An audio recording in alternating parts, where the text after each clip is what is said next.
Hey, it's Missy. It's April. And this is SheelaNaGig.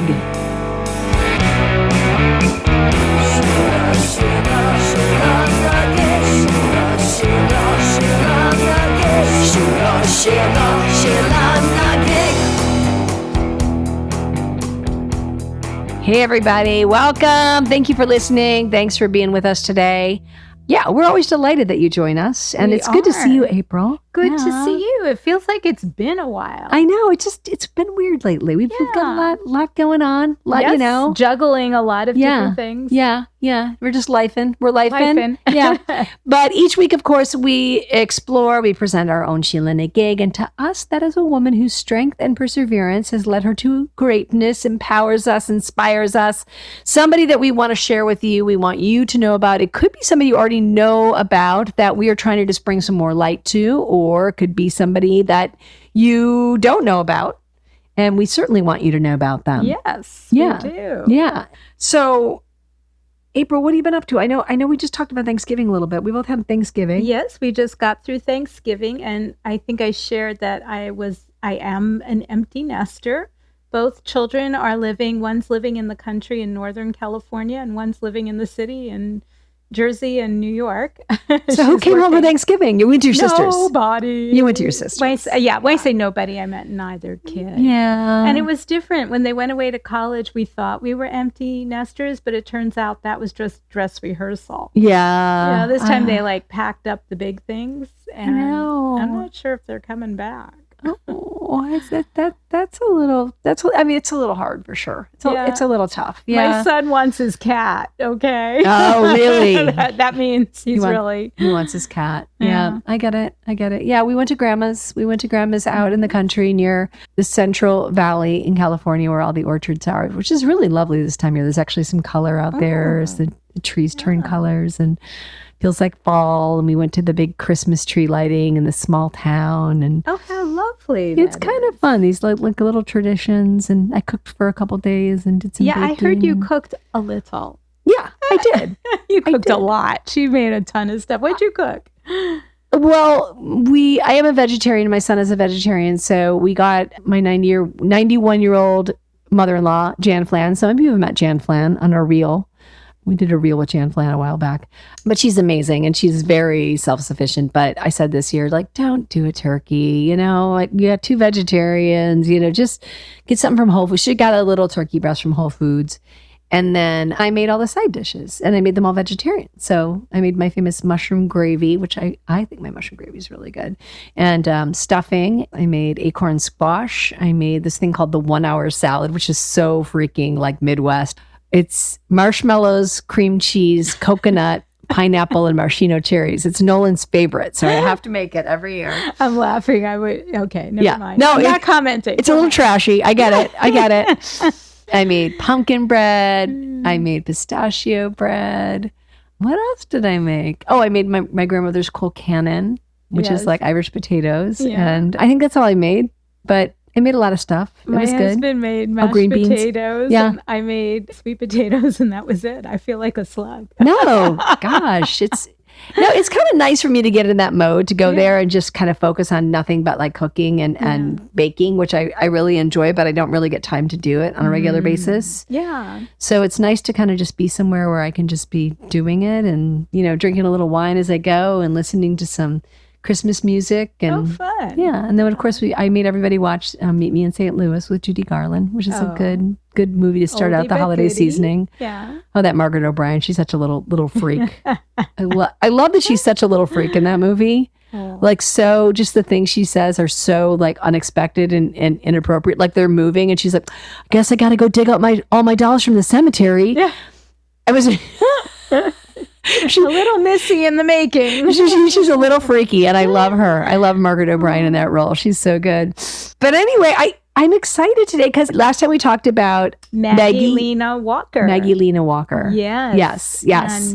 And She was an amazing woman. If you didn't listen to that episode, please check it out. If you don't know about her, you absolutely should. The first woman banker in the U.S., correct? The first woman to found and become president of a bank in the United States of America. And she was a woman of color. She was a woman of color. And what a lot of the writing about her says is that she's the first African-American woman to found and become president of a bank, but she was the first woman, Black, of any color, any race or background. Yes. And it was a little discouraging to me because that was just one of her many, many achievements. She was a really shrewd, insightful businesswoman, no nonsense, really viewed marriage as, an equal arrangement at the turn of the last century. And she was married to a really cool support bro. Yeah, he was very supportive of her independence and her financial independence. She purchased her own home. And yet she's a woman who, while she did so much, is rarely heard of.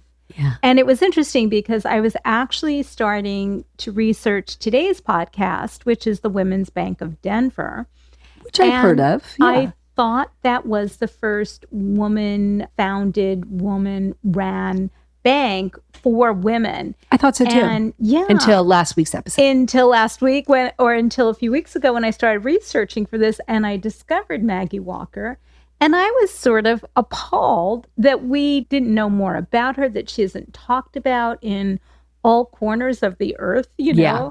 We know about the big titans, male titans of finance, and yet her name has been pretty obscure, at least in my world. And maybe my world is too narrow, but I stopped. I stopped and dedicated the last episode to her. But today I want to go back and revisit the women. Thank you. Yeah, that was a great episode. Sorry. But I do want to go back and revisit the Women's Bank of Denver. And when I first wanted to chase this story, which is an interesting story, I had a certain expectation about it. And it turns out that where I thought this was going to go is not going to be how it ends. I'm just going to dangle that out and stick a pin in it, as I like to do. Stick a pin in it. Okay. Yeah. Okay.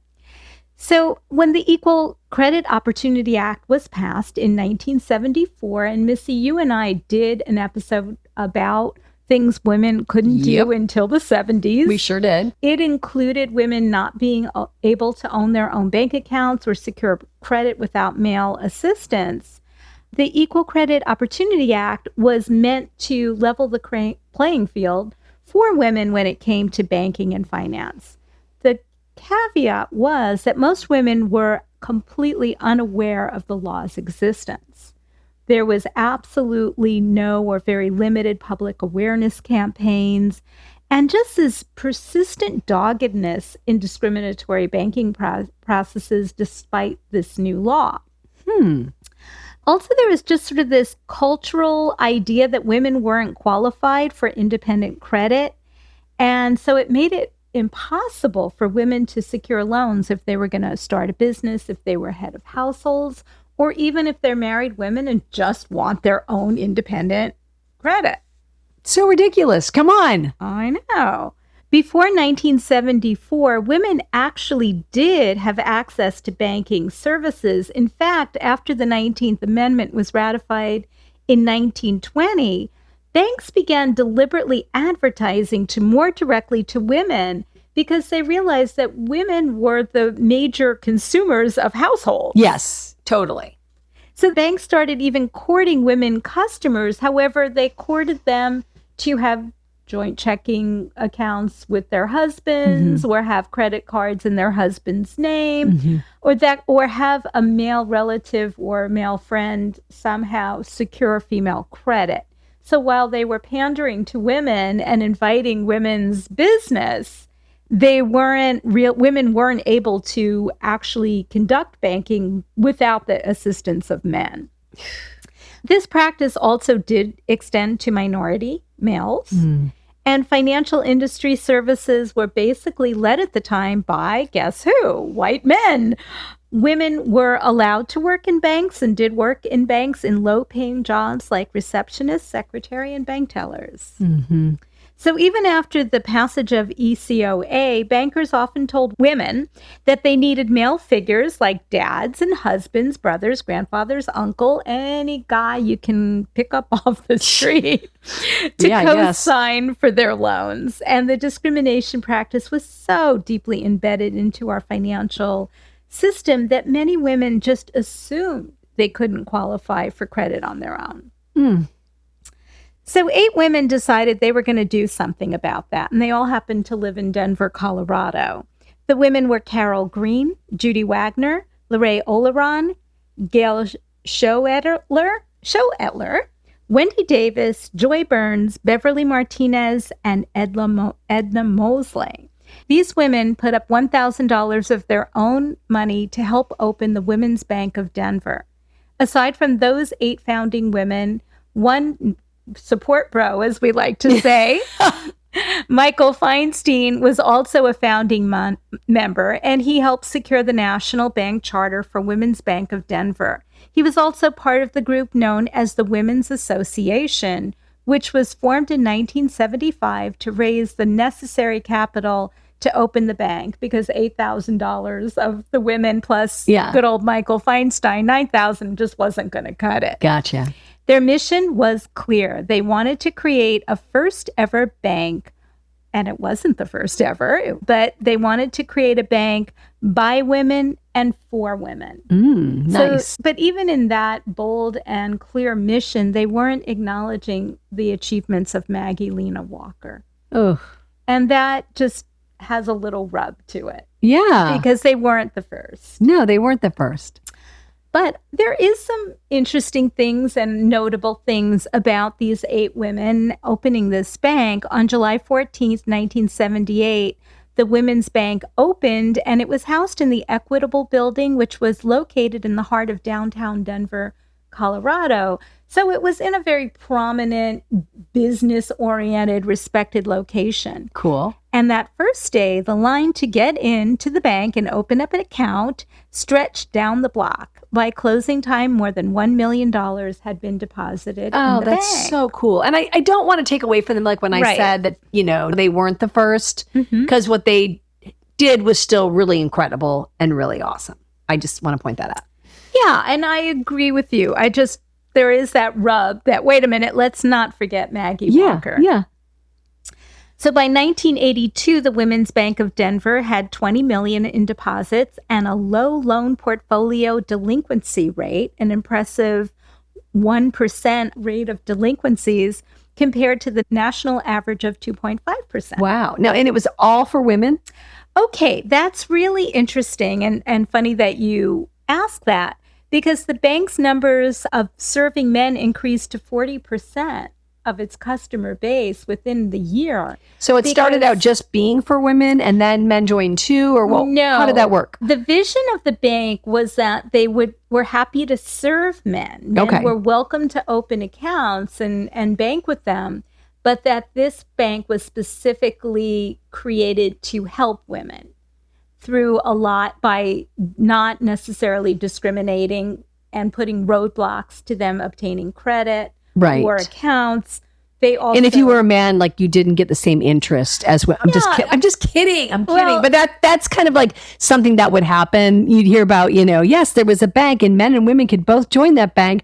But of course, men got higher interest on their money than the women did. So I was just kind of throwing that in. Oh, that's funny. Yeah. I didn't catch that when you first said that. That's why I said that. No, they were treated equally. They were treated professionally and respectfully, because the bank that's what women do. Yeah. Right. Exactly. That is what women do. And the women who founded this bank wanted to establish goodwill to all of its customers, but they were very explicit in their mission of helping women secure credit and gain knowledge and savvy and insight and support in taking on financial obligations and managing credit. Right. So Oleron cited the Women's Bank approach to outreach as key to its success. The bank offered extensive financial education seminars, and it partnered with community organizations like Big Sister of Colorado and Safe House in their efforts to educate and empower women. And I believe Safe House was a house for battered women. So in other words, they really went out of their way to help women gain credit, gain finance, or manage their finances. And yet they had a delinquency, and not yet they had a delinquency rate. Their methods were so effective that they had a very, very low delinquency rate that was half of the usual national average. Wow. And customers represented a very diverse community that, as we mentioned, did include men. And the women were never opposed, as I was saying, to serving men. It was just that their mission was focused on the needs of women, the financial needs of women. So by 1982, the Women's Bank had $20 million in deposits and low loan portfolio delinquencies, as I mentioned. And was it called the Women's Bank? Yes, the Women's Bank of Denver. Okay. That was the name. That was the name. Okay. So I want to tell you a little bit about what led up to the founding of this bank by the 8 women who invested their initial $1,000 apiece. Carol Green formed a group in the Denver area businesswomen who together launched the Women's Bank of Denver. And Carol's efforts began when she herself was rejected for a credit card because her husband had not signed the application. This was to a department store. And at the time, Carol Green owned a business. And it wasn't just a business, it was a 7-figure business. Damn. After losing 60 pounds, she was in Weight Watchers. Nice. She was inspired to run her own Weight Watchers franchise.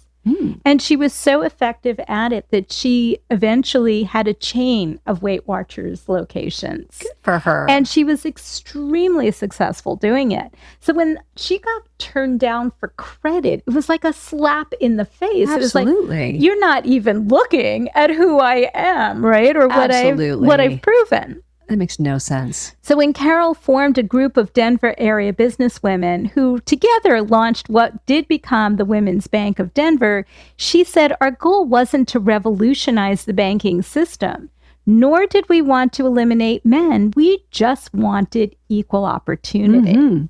Yeah. Her franchise, by the way, was in 4 locations, and she employed 400 people. Wow. So when Greenwood, she knew what the fuck she was doing. She knew what she was doing. Yeah. She knew how to manage money, and yet she couldn't get a department store credit card. And what year is this again? This is 70? This was in the 70s. 70 yeah. What? I don't know. But yeah, it's just incredulous to think that was just that wasn't that long ago. No, it wasn't that long ago. Because you and I were both alive. So it was not that long ago. And it was after the Credit Act was passed. Right. So, she was entitled to credit and yet systematically rejected. And that was pretty infuriating. When Carol would travel to conferences in the 70s for her franchise work with Weight Watchers, she found herself often eating dinner alone because fellow businesswomen were scarce. She didn't have anybody to dine with, and that was really alienating. So she helped form the Chicago-based Committee of 200 in 1982, as well as another group, the National Association of Women Business Owners. And her goal, she was saying, was to develop a network of like-minded women. The group's members had accomplished a long list of firsts, including the first female network TV president and the first women to own a seat on the New York Stock Exchange. Wow. Very cool. But the question was, could she get a credit card in her own name? But no, she could not. So stupid. Just a little side note, though, too, which I think is interesting. So it's the Women's Bank of Denver, and all these men, obviously we were talking about how men started joining too. Yeah. I give a lot of credit to those men, because you could imagine they'd say, where do you bank? Well, I bank at the Women's Bank of Denver. At that time, that was like, well, very brave of them, but really, support bros. It's really also a credit to the women that they created excellent customer service. They had an excellent reputation. They had a low default rate. So it became a credible place to do banking. Yeah, which is great, though. But, just because it was women, unfortunately, I could imagine a lot of men and maybe even women look down upon that, Right, and so the fact that they did have quite a few men doing their banking there, support bros, man, support bros. Oh, hells yeah. Hells yeah. Okay. Right. So Carol Green attributes much of the confidence that she had as a businesswoman, to hearing stories about her dad and his business life. He had owned a 12-employee pest control company, but during the Great Depression, the business was crushed. And as a result, Green says her father became conservative. He lost his enthusiasm and his get up and go, she said. Conservative meaning fear-based about spending money, reluctant to spend money. I felt so sad about it, she said. I wanted to take a chance, and if I failed, so be it. And that was what really got her. So in a way, her father inspired her, but in a kind of warped, converse way. Sure. So following Carol Green's retirement to the Gulf Coast, she co-founded Bradenton's based First America Bank, which has since grown to $263.1 million in assets and 5 branches. So Carol was a badass. She's a badass. And she was a badass. She did die in August 2021, but she really left her mark on on mainstream major financial institutions, and she was a financial success story. Did she have children? She did. I believe she did. So she was a mother too. She was a mom. She was a wife. She had a lot. She did it all. Yeah. Like most of our Sheilas. Exactly. Judith B. Wagner was another co-founder, and she came to Colorado in 1972 to work at Bocher and Company. She was responsible for investment research and interviewed leaders in banking, technology, and aviation across Colorado, Utah, Kansas, and Nebraska. Okay. So she was a non-traditional woman in those days because of her interest both in finance and investment, which was definitely a man's world, not to mention technology and aviation interests. Wow. So Judy wanted to educate women and help them build financial confidence. So she, in addition to her other responsibilities, she founded Wagner Investment Management, Inc., which was an investment management company in 1975. And her firm was one of the first women-owned investment firms in the state of Colorado. And it focused on educating women to manage their investments. Judy was actively involved in shaping the financial landscape of Colorado, including her appointment as the first female president of the Chartered Financial Analyst Society of Colorado. And she was also one of the founders of the Women's Bank of Denver, as I mentioned. Among her many notable contributions, she hired the first woman who served as president and CEO of the Bank of Colorado. Following this lead, other banks promoted women to management positions where historically 80% of bank employees were women and less than 3% of those women held management positions. Wow. So Judy Wagner elevated the status of women not only in finance and banking, but in politics by providing financial support and strategic advice to selected candidates. She co-founded Electing Women to Support Women Running for Political Office. 6 other states have since adopted this program that raises women's funds for running for governor or U.S. Senate seats. So another badass. Yes, for sure. Judy Wagner also co-founded the first Center for Women's Health Research at a university in the U.S., the Center for Women's Health Research at the University of Colorado. And for the first time in U.S. history, the importance of medical research on women was recognized by studying women separately. Because when you and I were talking about things that women couldn't do in the 70s, it included trusting medicine or medical guidelines where the research was focused on male subjects with 0 female participants. Right. Which is still kind of the case. But still kind of the case. But Judy did try to address this and made some headway, which was important. The first National Research Conference on Women was convened in 2016 in Denver as a result of Judy's leadership. Wow, that's awesome. And Judy described what it was like being the oldest of 25 cousins in the same small town. She found herself in the role of the de facto leader. The first thing I did as the oldest cousin of 25 was to make all these little kids learn Christmas carols and make them play their tambourines and stage them at Christmas time. Aw, that's so sweet. I think that was a blessing in a lot of ways. She said, "You get the idea of what leading is all about. You know what works, what gets people motivated, and what makes them want to be part of it.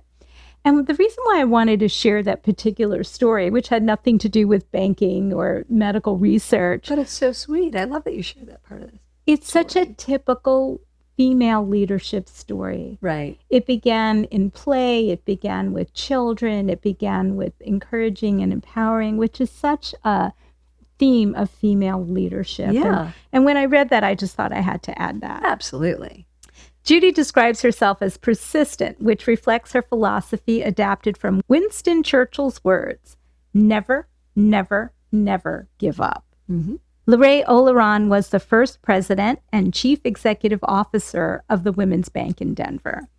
Lorraine was the oldest of 4 children. She grew up outside of Salt Lake City, and her mother was a traditional mom who taught her how to cook, sew, mend, and iron. Lorraine remembers their lovely home and vegetable garden and a happy childhood in a warm, cohesive family. So this was a really very traditional beginning. Mm-hmm. But while in high school, Lorraine got a summer job as a bank messenger girl. Within 2 weeks, she was promoted to coin wrapper, then to file clerk, and subsequently to loan processor. Wow. And eventually, she became the head of the Federal Housing Administration's Title I department. I like coin wrapper. I like that she was a coin wrapper. Sort of like the dead letters office, right? Of course, there it comes. Had There to it comes. throw it in. Yes. I'm going to remember a coin wrapper. Well, wanting to build on that success, not coin wrapper, but Federal Housing Administration's Title I department, she ventured into Wall Street to become a successful businesswoman. And on her way to New York, she happened to stop in the first city of significant size, which happened to have been Denver. She began as a secretary, but planned to advance to bank officer, a position traditionally held at the time by men. To do so, she had to attend banking school, where banks usually trained men. And Lorraine spent 14 years at night school until she graduated with 3 certificates in the American Bankers Association, or ABA, American Institute of Banking. Mm-hmm. In 1969, the National Association of Women's Bank awarded her its scholarship to the Graduate Banking School of Ohio State University. She used her vacations to spend 2 weeks a year on campus and completed the rest of her coursework by correspondence, graduating at the top 5% of her class with a degree in real estate finance. So again, another powerhouse. Yeah, good for her. She may have learned how to cook and sew from her mother, but she learned banking and finance and all that good stuff. Well-rounded. Well-rounded. Yeah. So in 1976, several women interested in forming the Women's Bank asked her to join their founding group. Serving would have been at the time a conflict of interest with her duties at Guaranty Bank, but she agreed to advise them. Lorraine went on to hold the highest position of any woman in the banking industry. She was the first president and chief executive officer of the Women's Bank of Denver. I guess she resigned from the other bank. When the Women's Bank formed Equitable Bank Shares of Colorado, a banking holding company, she became its president and chief executive officer, and she later served as vice chair of Equitable Bank of Littleton, Colorado. Cool. She was a dedicated community activist who helped provide educational seminars for women in the banking industry. She sat on the world's board of directors of the Girl Scouts, and she chaired the boards of Frontier Airlines, Colorado Blue Cross Blue Shield, and Rocky Mountain Administrative Service Corporation. You know how most of our Sheelas do 1,800 different things? Yeah. Yep. This episode is no different. No different. Yeah. She was also part of the Denver women's group known as the Velvet Hammer. You'll love this. The Velvet Hammer. The Velvet Hammer. The women in this group would speak to male CEOs to ask why women weren't on their boards, and then present them with resumes of qualified women. Wow. So she wanted to push that envelope. That's pretty awesome. Edna Wilson Mosley was a prominent politician, civil rights activist, and educator in Denver and Aurora, Colorado. She was a civil rights specialist for the Colorado Civil Rights Commission Edna happened to have been the only Black founder of the Women's Bank of Denver, and she served on the board of directors. She was married to John Mosley, a highly respected and original Tuskegee Airman during World War II. And she worked, Edna did, among other things, in the defense industry, which was, of course, a non-traditional role. Mm-hmm. Edna and her husband moved to Aurora in 1965 when her husband was transferred to Lowry Air Force Base, and the couple had 4 children together. She was considered a non-traditional student when, at 44 years of age, this mother and career woman returned to college and graduated in the first graduating class at Metropolitan State College in Denver, 1969. Oh, good for her. Back in 1954, after visiting relatives in Helena, Arkansas, on the day she returned to Denver, a white man on the train platform asked Edna to leave, and she refused, and she ended up spending the night in jail. She told this story as an explanation as an inciting incident for her lifelong involvement in racial equality. Yeah.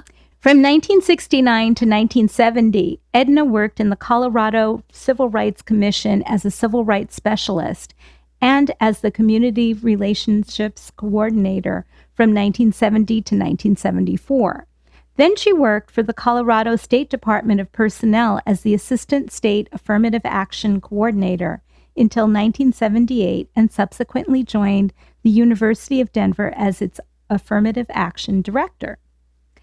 As the founder of Women's Bank, or co-founder of Women's Bank of Denver, she borrowed $1,000 from a credit union without informing her husband to help finance the bank, which would cater to women.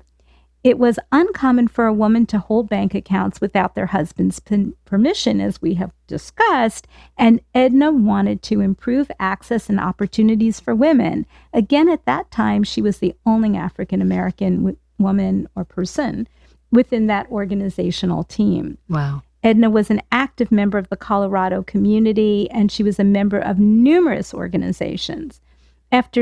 After years of serving the community, friends and community members raised money to present to both her and her husband funds so they could go on vacation abroad. The community raised thousands of dollars to honor and express their gratitude to both Mosleys for their philanthropy and throughout their years of service. But the Mosleys agreed to accept the money raised if only they could start a scholarship fund with it instead of a vacation for themselves. Oh. Since its inception, they're amazing, selfless, dedicated people. Since its inception in 2002, this scholarship fund has supported numerous African American students from the Denver metro area. This scholarship fund seeks students who take charge of their lives to better themselves, such as by maintaining good grades and holding leadership roles. Sadly, Edna died on August 26, 2014. Gail Schottler was the first woman to serve as both Colorado State's treasurer and lieutenant governor. After graduating with honors from Stanford University with a BA in economics, she earned an MA and PhD degree in African history from the University of California, Santa Barbara, where my daughter went to school. Yeah. It's awesome. In 1979, Gail was elected to the Douglas County Board of Elections, where she served for 8 years. In 1983, Governor Dick Lamb named her to his cabinet as executive director of Colorado's Department of Personnel. In 1999, President Clinton appointed her to the U.S. as the U.S. ambassador to negotiate a global treaty with 189 nations on the use of radio spectrum for all commercial, civil, and military purposes. She co-founded the International Women's Forum and Electing Women, a national alliance of women who financially support women running for governor and U.S. Senate. Among Gail's varied business and community background, she was the co-founder and board chair of the Children's Museum of Denver, and she co-founded the Women's Bank of Denver, as we know. She and her husband, Donald Stevens, own an eGlobal Education, which is a traveling company that takes small groups all over the world to learn about people, culture, and history, and the economies of other countries. She has served on 10 corporate boards and numerous nonprofit boards. Gail's an avid hiker who conquered her fear of heights to climb all 54 of Colorado's 14ers and Mount Kilimanjaro in Tanzania. Wow. Good for her. Joy Burns was president and CEO of the D.C. Burns Realty and Trust Company and the owner of Burnsley Hotel. She was actively involved in the Denver, Colorado community and served on several boards. She was notably also a co-founder, as we know, of the Women's Bank of Denver. And she was the only female gubernatorial appointee to the Metropolitan Football Stadium. Joy was dubbed the most powerful woman in Colorado sports. She was part owner of the Colorado Explosion women's professional basketball team, and she was also a former president of the University of Denver's Pioneer Sportswomen and was the president of Sportswomen of Colorado Foundation. Joy died on July 17, 2020 at the ripe old age of 92. Wow. I didn't find much information at all on co-founders Wendy Davis or Beverly Martinez, aside from the fact that they were one of the 8 women who put up their $1,000 to begin the bank. So, Missy, obviously these women were really accomplished. They were bright. They took on all kinds of civic and business roles. They served on boards. Yep. They really were driven. And so I'd love to start with the idea, and it was the idea I had when I started this podcast, that the Women's First Bank of Denver was this iconic success, and it was all about these wonderful Sheelas. But the Women's Bank of Denver was ultimately sold in 1994 and renamed the Colorado Business Bank, no longer identifying as a women's institution. It ran longer and arguably more successful than other women's banks that popped up after the Denver. To date, across most leading U.S. banks, employees who identify as women represent over 50% of the workforce. Among these banks, Truist and TD Banks have the highest shares of female employees today within their total workforces at 63 and 61%, respectively. More broadly, women now account, though, for only 18% of its C-suite positions in financial service institutions globally. And in 2023, more than 10% of CEOs on the Fortune 500 list were women. So the reason why the Women's Bank of Denver got sold and became a mainstream bank that didn't cater to women, despite its early success and its longest lasting success as a quote unquote women's bank, is because ultimately, to run a bank, it was not the model of a women's bank was not profitable. Okay. That banking is a very regulated field, and to stay competitive and stay in the black, you had to follow traditional banking mores. And while that doesn't necessarily include blatantly and systematically discriminating women from access to credit and loans and bank accounts, women do face many disadvantages in banking and in finance and getting credit for many reasons that were never really fully resolved. Right. I really thought when I started this podcast that this was going to be a celebration of a women's bank, but what it really was not quite a failure. Well, a failure of our country to value, honor, and want banking institutions that are dedicated to empowering and helping women. It came down to not being a profitable business model.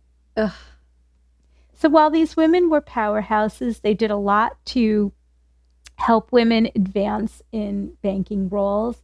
We see at the top echelons, it's still dominated by men. It's still mostly dominated by white men. And while women have made strides, our foremothers, like these 8 women and Maggie Walker before them, are largely forgotten and afterthoughts. There are today no banks exclusively for or tailored to or catering to women.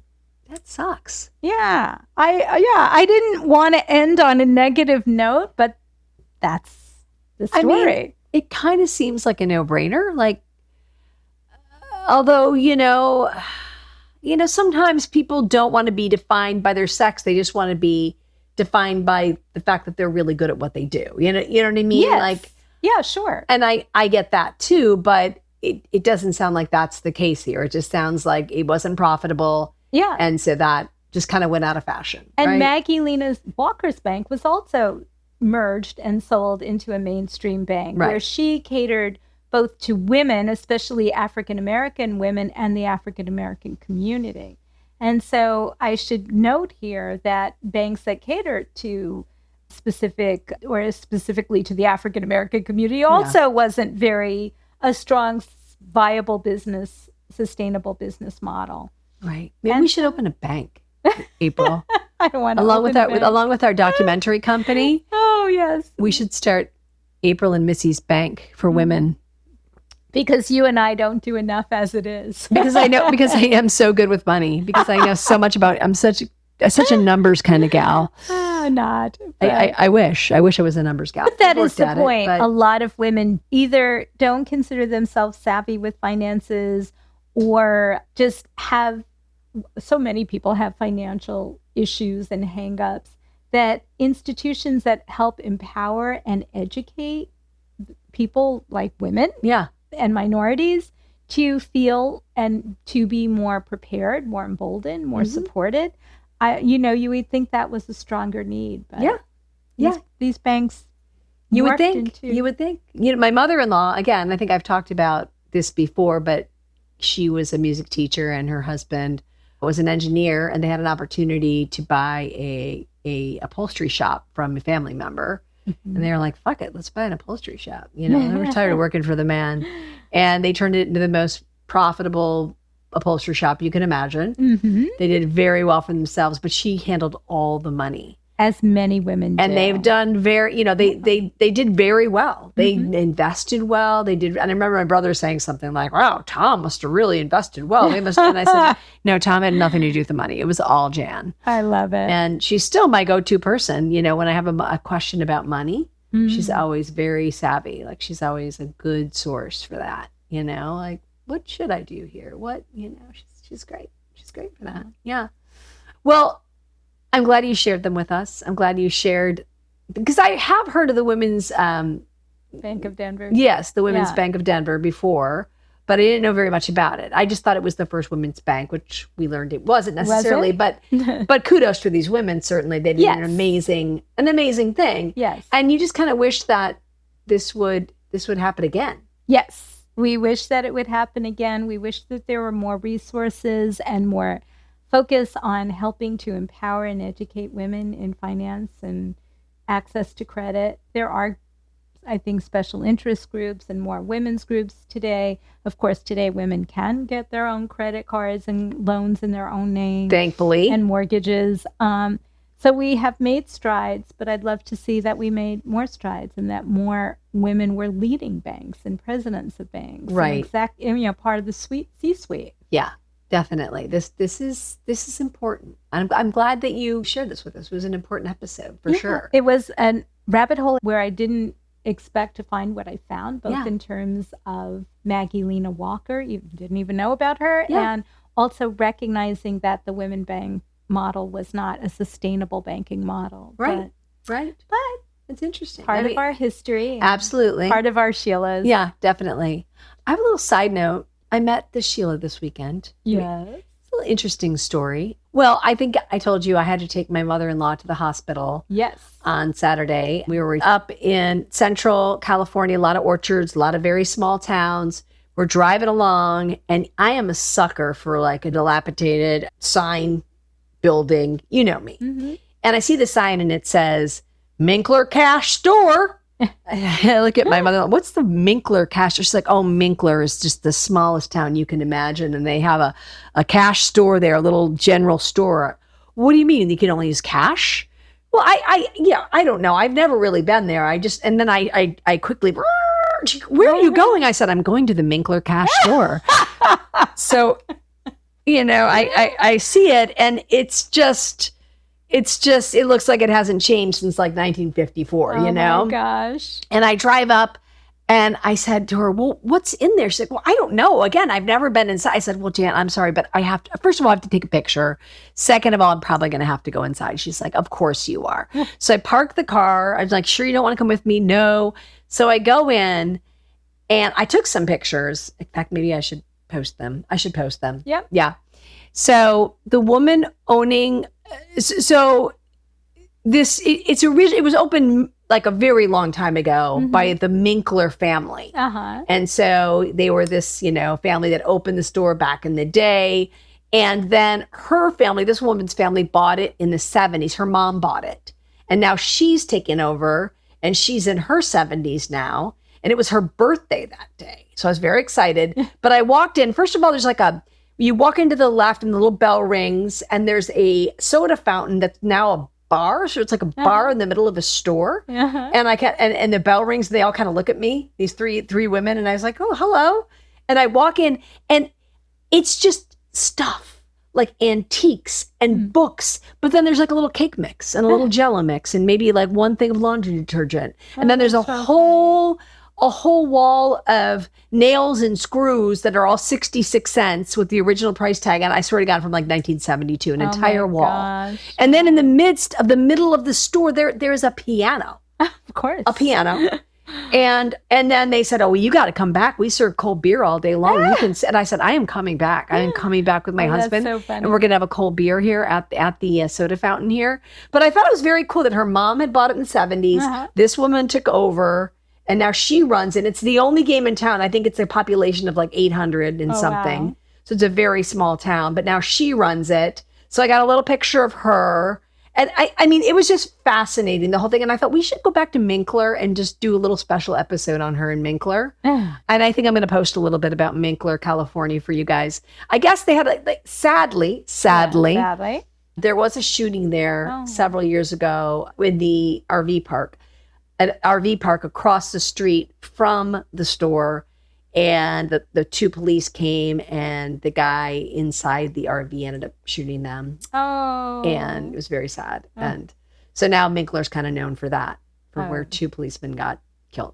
Very sad. Very sad. Yeah, but I don't know. I just had to share that with you. I didn't share my Minkler adventure. I was very excited to go check out Minkler. And yeah, I just wanted to share that. And I want to thank everybody for listening. And I'm going to say, if you're in Central California, like near Fresno, you might want to look up Minkler and head on over. I forgot to ask, though, do they only accept cash? Oh, that's a good question. I did not ask that. I didn't know what the part about cash in the and name maybe that's what it is. I need to go back and ask. So we definitely need to go back. Okay. Okay. It's official. It's official. It's a field trip. Yep. Field trip. Love it. All right. Thanks for listening, everybody. Keep fighting the fight. Send us your questions, send us your comments. We want to hear from you. We want some conversation to get going here. We really do. And we're just delighted, though, that you keep tuning in and that you keep joining us and that, we're just fighting the fight and shining the light. Fighting the fight and shining the light. That's what we're doing. That's it. Oh, yeah. That's it. Right. All right. Thanks for listening, everybody. Peace out. Until next time. Bye. Bye. Unabashed in your clothes.